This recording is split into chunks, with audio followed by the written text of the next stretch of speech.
Antes de dar continuidade a essas aulas, e hoje é o tema saneamento, tratamento dos esgotos, vamos lembrar que quando a gente estudou a história natural da doença, eu falei para vocês os níveis de prevenção que existem em cada fase dessa história. Eu disse que na fase pré-patogênica existem dois níveis de prevenção. O primeiro nível é a promoção da saúde. Esse primeiro nível tem uma série de ações, mas este segundo nível tem ainda a proteção específica com uma série de ações de saneamento ambiental.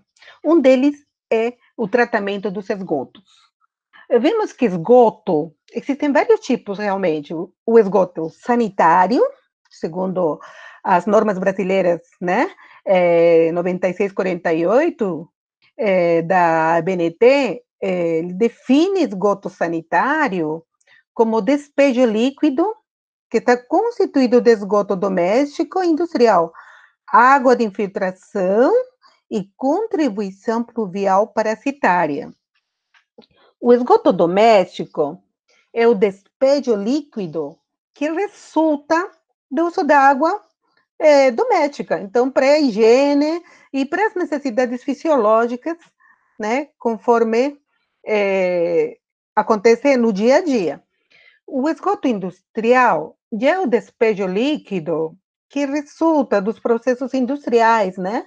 E esses também estão respeitando padrões de lançamento estabelecidos. Ou seja, existe legislação para esse lançamento. Ainda outro tipo de esgoto é água de infiltração. Toda água proveniente do subsolo indesejável.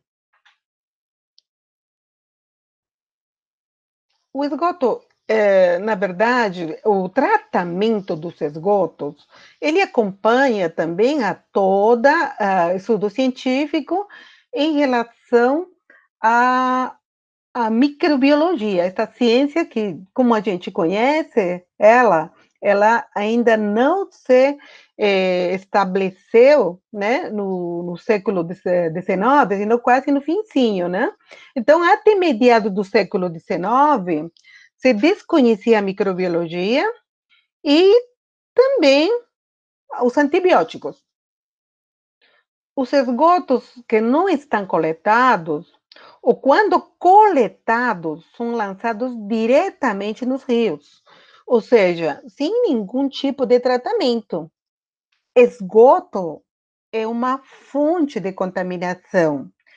No caso, se for doméstico, é fonte de contaminação de uma série de agentes que podem eventualmente ser lançados junto com as fezes, por exemplo, né? Protozoários, bactérias, vírus, enfim. Agora, se são lançados diretamente no rio e procedem de esgotos industriais, eles vêm também causando contaminação, e quando eles são lançados no meio ambiente físico em geral, eles contribuem com a poluição ambiental. Em Londres, em 1815, foi a primeira cidade inglesa a coletar esgotos. Na cidade da Alemanha, a primeira, que é Hamburgo, foi a coleta, aconteceu em 1842. Então, a coleta, mas não o tratamento. O Paris, na primeira cidade francesa, a coletar esgotos aconteceu em 1880. Não havia desses sistemas de tratamento de água de abastecimento, imaginem. Não havia, só era coletado esgoto, mas não era tratado, era lançado, assim como era coletado para os rios, e os sistemas de tratamento da água, que é um dos sistemas de saneamento ambiental, não existia. A filtragem lenta surgiu por volta de 1800. Então, toda essa história nos traz... alô? Oi, Professora, licença, é que a Carol. turma, turma, estão observando o slide? Sim. Ah, ok. É que caiu essa questão da tecnologia, gente, mas está tudo certo agora, né? Sim. Ok.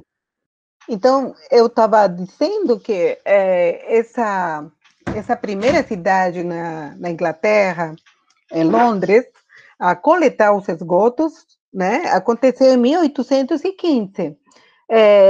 Esta coleta, como bem estou salientando, e não o tratamento ainda. Na primeira cidade alemã, Hamburgo, a coletar esses esgotos aconteceu em 1842. Já na cidade francesa, o Paris, coletou esgotos a partir de 1880. Como salientei também, não havia sistemas de tratamento da água de abastecimento em toda essa época, né? E a filtragem lenta surgiu por volta de 1800. Isso tudo trouxe uma série de impactos na saúde pública, né, relacionados ao esgoto. Tanto é que nós temos que de 1345 a 1349 uma pandemia, né, de grande abrangência, que foi a peste bubônica, né, na Europa, começou na Europa, e daí se expandiu uma pandemia, então foi mundial. 43 milhões de vítimas fatais somente no continente europeu.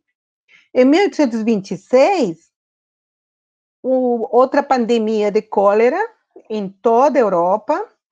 Em 1831, uma epidemia de cólera na Inglaterra, vitimou 50 mil óbitos ou casos fatais. Em 1848, essa epidemia de cólera na Inglaterra atingiu a 25 mil vítimas fatais. Então, para vocês terem uma ideia, naquela época, onde não existia nenhum tipo de tratamento, né, nem água, nem esgoto, essas doenças relacionadas com agentes infecciosos, né, como o caso das bactérias, o caso da peste bubônica, uma bactéria Yersinia pestis, no caso também do cólera, é o Vibrio cholerae. O tratamento de esgoto, como biotecnologia, ela vem trazendo, né, uma série de benefícios para a saúde pública. E para isto, tratar esgoto é basicamente remover os sólidos que estão presentes nesse efluente. Esgotos também são conhecidos como efluentes. Os sólidos grosseiros, eles são removidos nas grades. A areia, grades, ou seja, o que é grades? Assim, todo o tratamento do esgoto, ele vai acontecer em toda uma tecnologia que visa tratamento físico, né, e tratamento biológico. Então, nesse tratamento físico, esses sólidos grosseiros são removidos nas grades, como eu disse, grades físicas. A areia é removida nas caixas de areia. E os sólidos sedimentáveis são removidos nos clarificadores primários.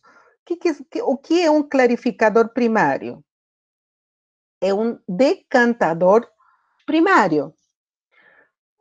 Os sólidos que estão dissolvidos e os sólidos finamente particulados são removidos por processos biológicos de tratamento.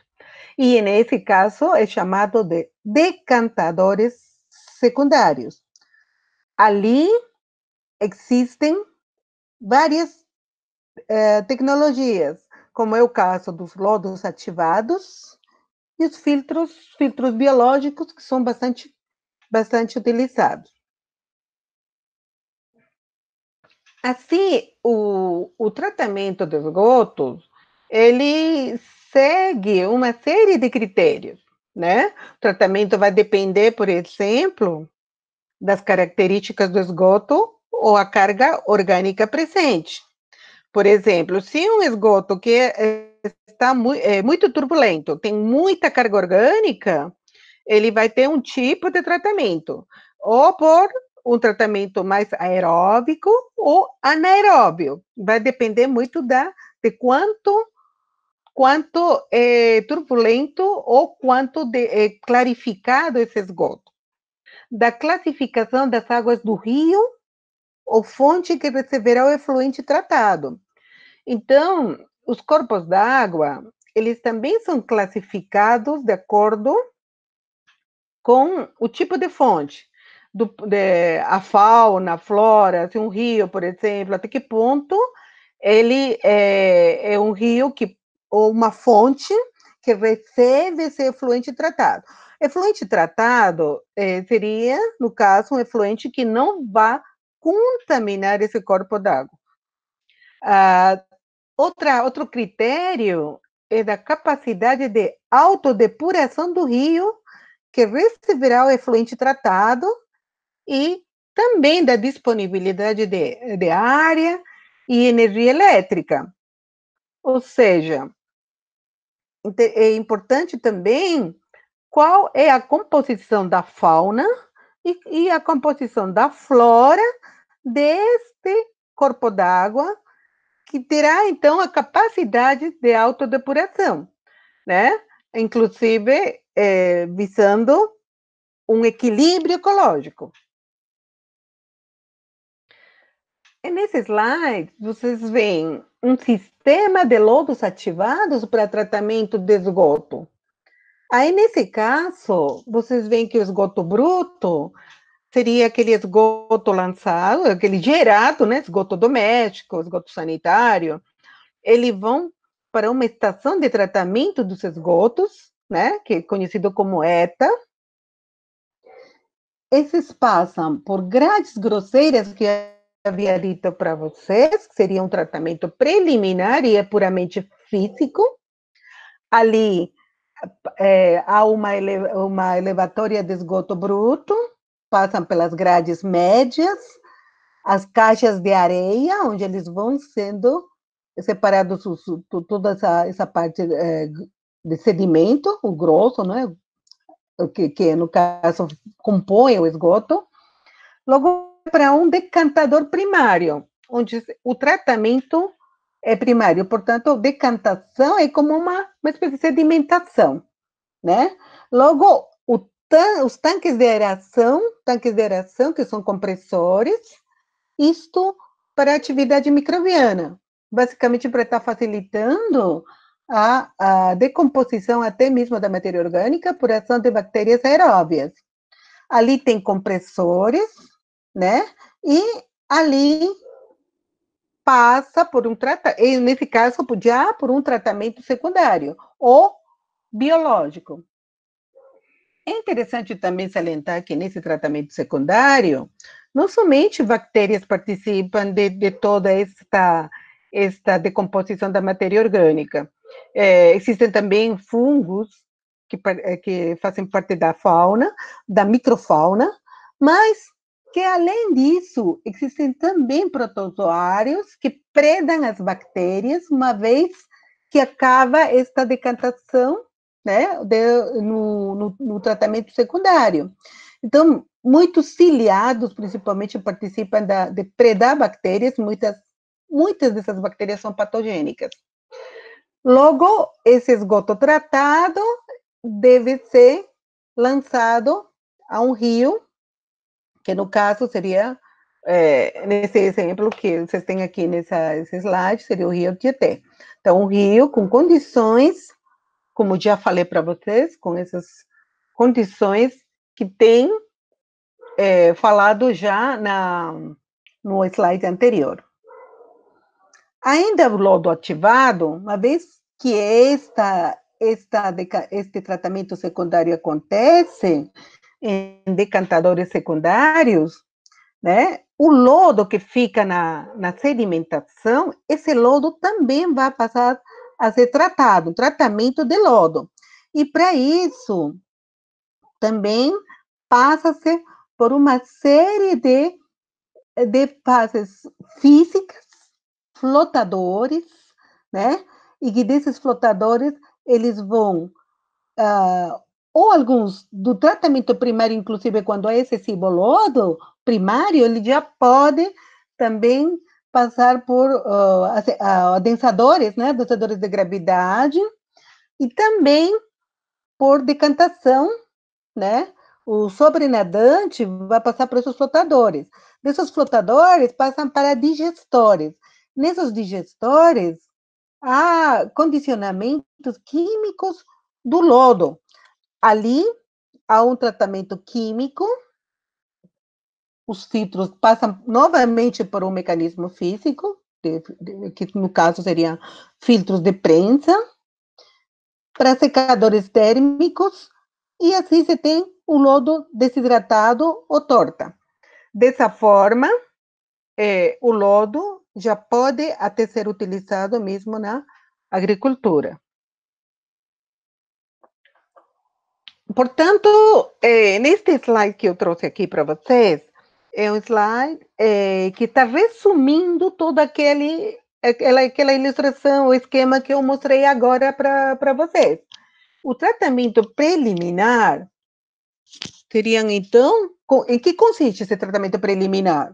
São processos físicos, conforme a gente viu, né? Em grade, seria gradeamento, peneiramento, peneiras, e sedimentação, ou seja, esse processo de decantação, né, gera um sobrenadante e uma precipitação, que não é mais do que um sedimento, é a sedimentação. O tratamento primário seria a sedimentação desses sólidos e a formação do lodo primário bruto. Isso tudo é retirado através de bombas e de tubulações. Esse tratamento, hoje, gente, ele hoje a Sabesp, né, no caso, que é responsável do tratamento dos esgotos, nas estações de tratamento dos esgotos, eles já têm uma ligação deste tratamento primário nessas bombas e tubulações que fazem parte já da estrutura de redes das ETs, ou seja, das estações de tratamento dos esgotos. O tratamento secundário, então, é através de processos biológicos, como eu disse. São micro-organismos e reações bioquímicas desses micro-organismos.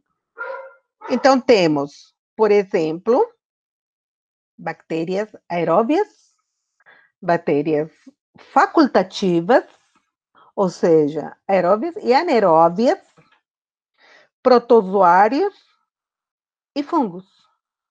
Então, temos aqui que a matéria orgânica, ela vai ser decomposta, né? E vai liberar dióxido de carbono, água e material celular. No tratamento terciário, haverá, então, o quê?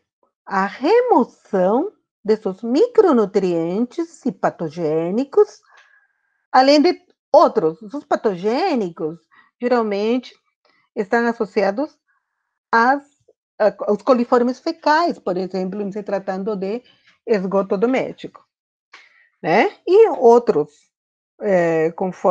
outros, por exemplo, até mesmo os protozoários, cistos de protozoários, como também de ovinhos de eumintos, né? E esse tratamento terciário, então, vai acontecer uma eliminação dos processos de eutrofização e vão estar neutralizando os compostos nitrogenados. Dentre os principais sistemas de tratamento dos esgotos, e esses, como eu já disse, os biológicos, né, eles estão aqui resumidos também nesse slide, aqueles que são simplificados e aqueles que são mecanizados. Os simplificados são aqueles de lagoas de estabilização, que são bastante utilizados, à disposição no solo, e ainda tem reatores anaeróbios. Já os mecanizados são lodos ativados, conforme eu mostrei agora há pouco, lagoas de estabilização mecanizadas e filtros biológicos.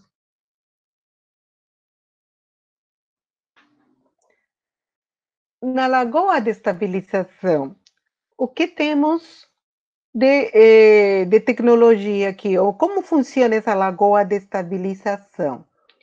Essas lagoas, o lançamento da matéria no corpo da água, né, é uma lagoa, ou lagoa, né, vai acontecer o quê? A biodegradação da matéria orgânica.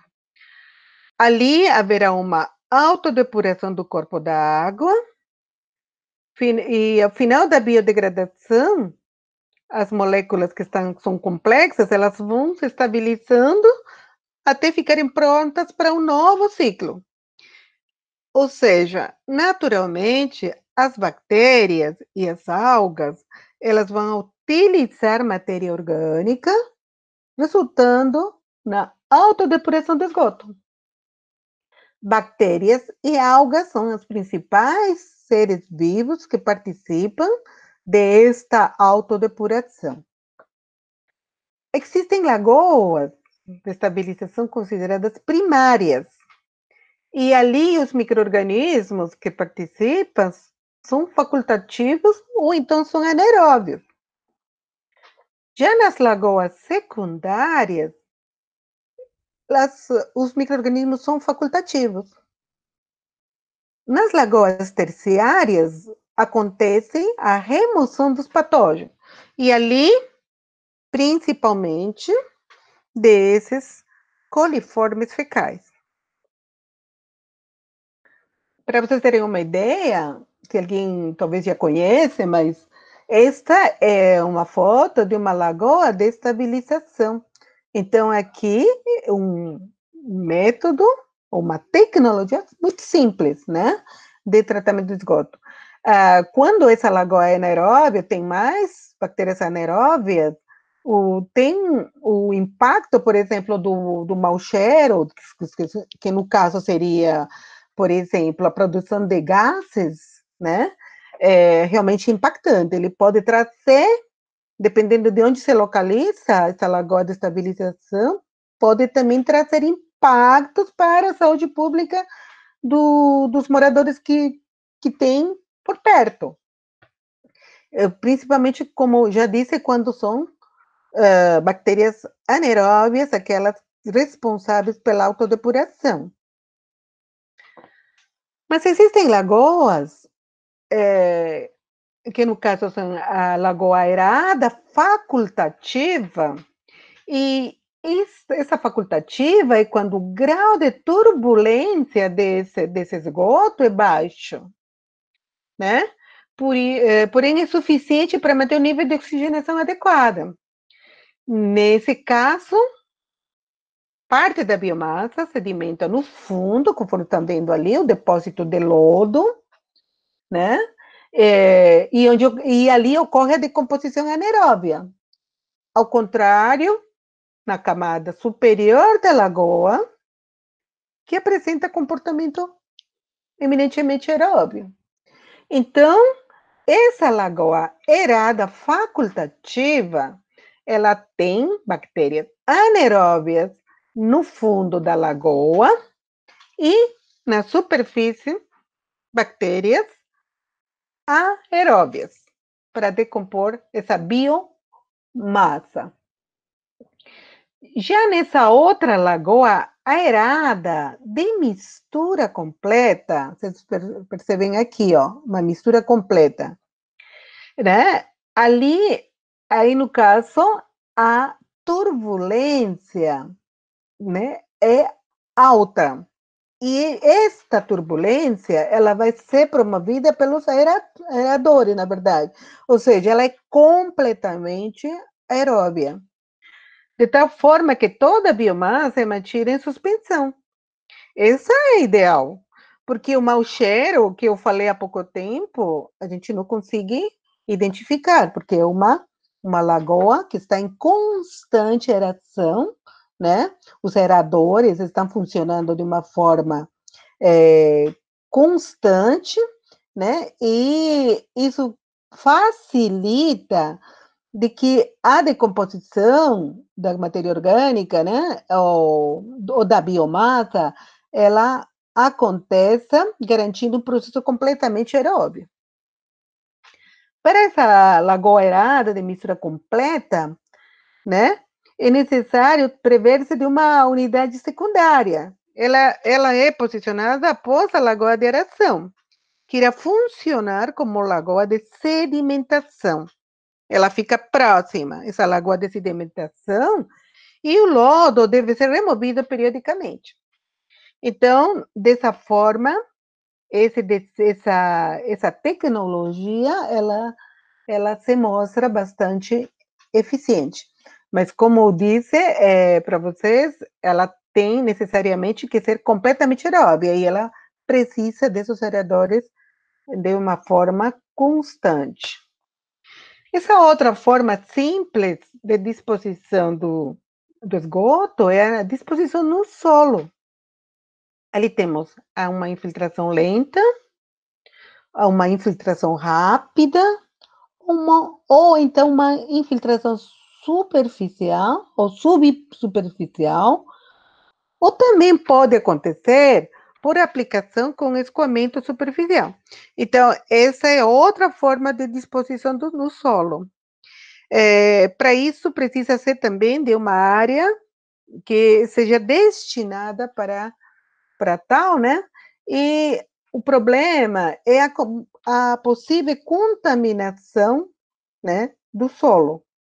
A disposição no solo, ela tem que ter certas distância em relação à profundidade, por exemplo, a profundidade de um lançamento e de outro. Não é tão eficaz quanto a lagoa de estabilização em termos de qualidade. Já nos lodos ativados, o lodo ativado seria aquele que também tem diversas tecnologias. Essas são mecanizadas, como eu falei para vocês, né? E no caso, tem um convencional, tem um que é de aeração prolongada, tem outro que tem um fluxo intermitente, que é como se fosse uma batelada, né, constante, né? Ou então, ela também funciona de uma forma intermitente. Então, vocês veem aqui um tanque de aeração, aqui as bactérias, que estão existentes no próprio esgoto, se alimentam da matéria orgânica e consumem oxigênio. Com isso, as bactérias se agrupam, eliminando a matéria orgânica e passam para o tanque de decantação, formando um lodo. Esse lodo é recirculado para o tanque de aeração e o excedente é descartado para que aconteça uma secagem. Então, para esse tipo de lodo ativado, é preciso de um tanque de aeração, né? De maneira que a atividade bacteriana seja garantida em termos de formação no caso de lodo, né? Esse é o lodo ativado. Bom, e o destino final desse lodo de esgoto?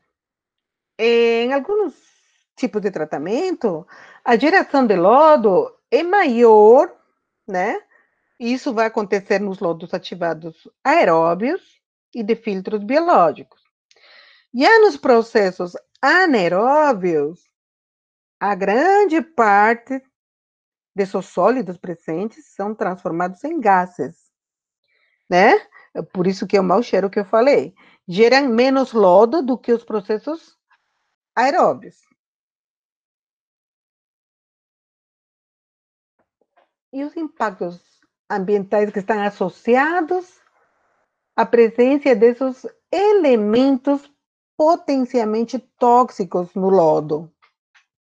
Ali vem a importância tanto para a saúde pública como para o meio ambiente. Então, vemos aqui metais pesados. Nesse caso, o impacto está associado ao descarte de entulho, de elementos impactantes.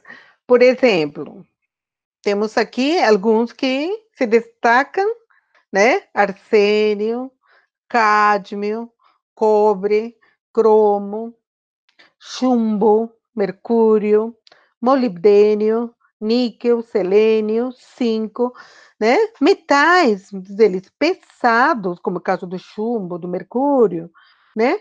E que eles podem não somente ser tóxicos, contaminam o meio ambiente, senão que eles estão associados a doenças, né, não infecciosas, como o caso de muitas neoplasias. Neoplasias ou, então, a intoxicação por mercúrio, por exemplo, né? A presença de elementos radioativos no lodo é outro problema também, tanto de origem natural, como é o caso do urânio, o tório e o potássio, né? Quanto a outros elementos de origem industrial também, ou de utilização também na medicina, eles podem fazer parte também desses elementos radiativos, né? Neste caso, temos impactos que estão associados ao uso normal de tijolos na construção civil, elementos impactantes que apresentam meia-vida superior a 180 dias, tais como vários isótopos, né? São radiativos. O tório, o potássio, urânio, césio, cobalto, radônio, o manganês, o próprio rádio, enfim. Então, são vários os elementos radioativos e que eles também estão associados a neoplasias, ou tipos de câncer. Então, doenças consideradas não infecciosas.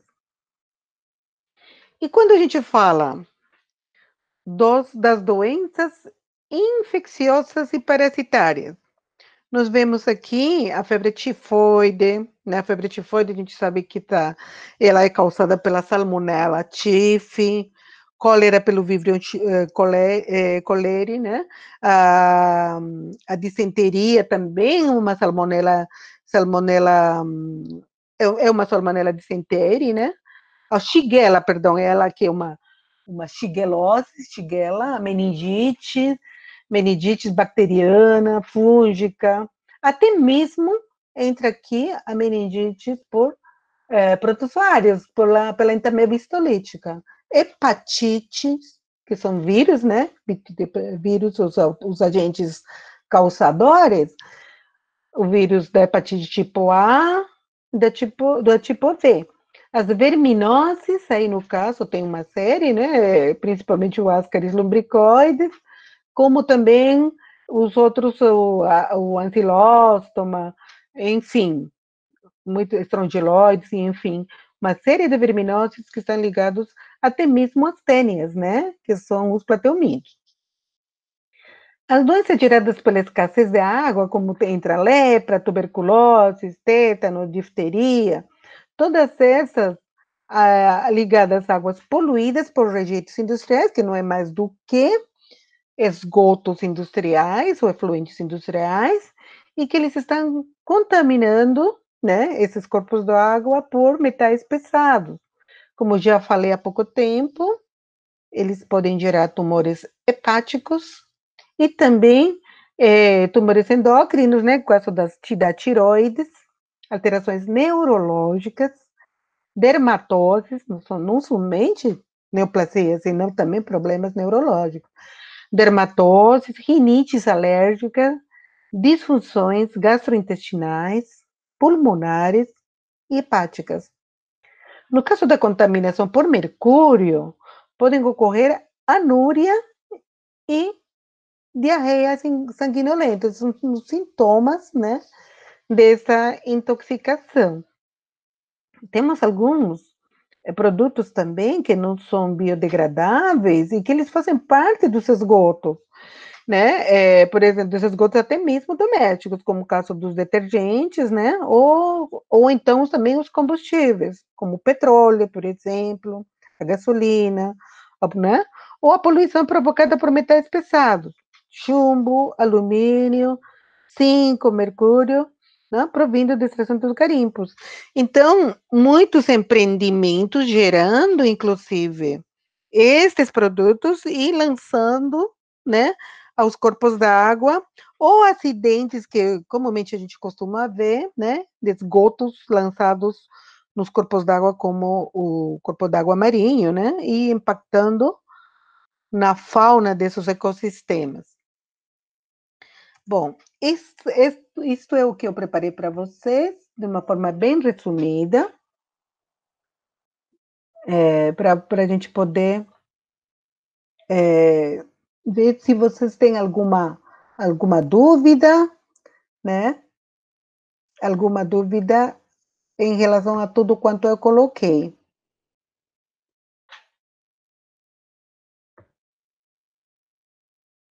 Ai, meu Deus. Ai, não sei o que está acontecendo aqui, que ele tá saindo a toda hora de foco, gente. Bom, acho que eu consegui.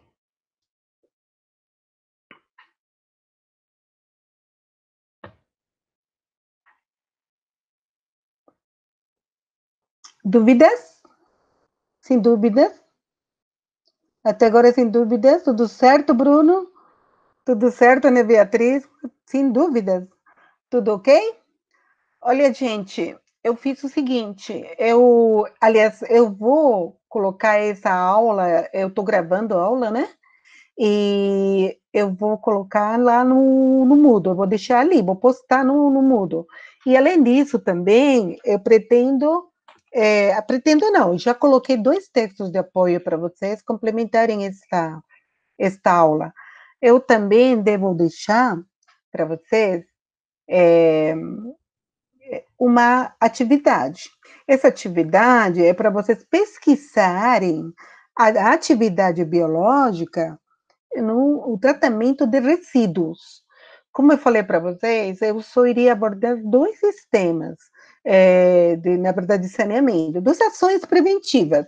Uma dessas é o tratamento de esgotos e a outra será o controle de pragas, vetores e reservatórios de doenças, que do ponto de vista biológico-ecológico nos importa, nos interessa, tá certo? Então, por hoje, vai ser isto que eu trouxe para vocês, conforme vocês estão se manifestando, não tem dúvidas, não é mesmo? Ok? Ok.